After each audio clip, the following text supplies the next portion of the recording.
All right, Scott Green, Army West Point, here with Team USA prior to the freestyle competition, getting a little workout here on Saturday morning. First of all, Scott, what's your role and what's your feeling about this particular U20 World team? Well, BJ Futrell and I are the assigned coaches, and obviously we got a lot of staff here. Great evolution of USA Wrestling and so many college programs involved, so it's good to see everyone here. And I think the expectations are really high. Got a lot of seasoned guys, got a lot of guys who have done it at age groups before, and then a lot of young guys who look really strong and are looking to make their mark. So expectations are high. Looking around the staff, J'Den Cox is the developmental coach, and yep. In the group chats you see where the delegation of authority comes from, and already in his young coaching career, what do you think about his performance? Great impact. I mean, I think U17 kind of speaks for itself. He's got things really going in the right direction. Having a guy like him who can talk the talk, but also has been there and done it is great for these young athletes to model, and just a lot of experience from all of the coaches that are here. You've been coaching at the age group levels all the way through the senior level for a long, long time. Yeah, sure. Yep. This particular trip, we're at a ski resort. This is unlike. Look at JD getting a full plug in here. Yeah. We're at a ski resort in Bulgaria. Yep. This is usually not on people's wrestling tournament trip list. It's something. It's really nice. You've been on a lot of international trips. You're not always gonna get what you're expecting, and you got to be ready for anything. But it's beautiful. It reminds me a lot. I was telling someone else. It reminds me a lot of Lake Placid, the venue and the hotel and everything like that. It's up in the mountains. Not a lot of distraction up here, but we got everything we want. It's a beautiful resort, and looking forward to the competitions.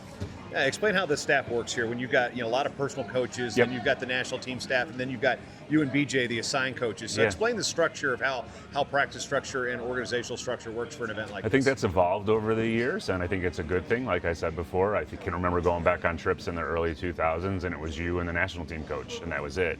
And you had a full camp, and everyone kind of got to know everybody. But now with so many different kind of power structures and different places where people are training freestyle seriously, you get the benefit of having some of the best coaches in the country that come out with you.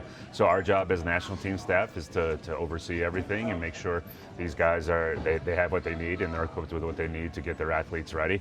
We'll probably be second chair in the event when their personal coaches are up front and doing things. So our job is to be a little bit of a 10,000 feet view, make sure that we got the score right, make sure all the things that they might not see being right up in it are being accounted for and being addressed.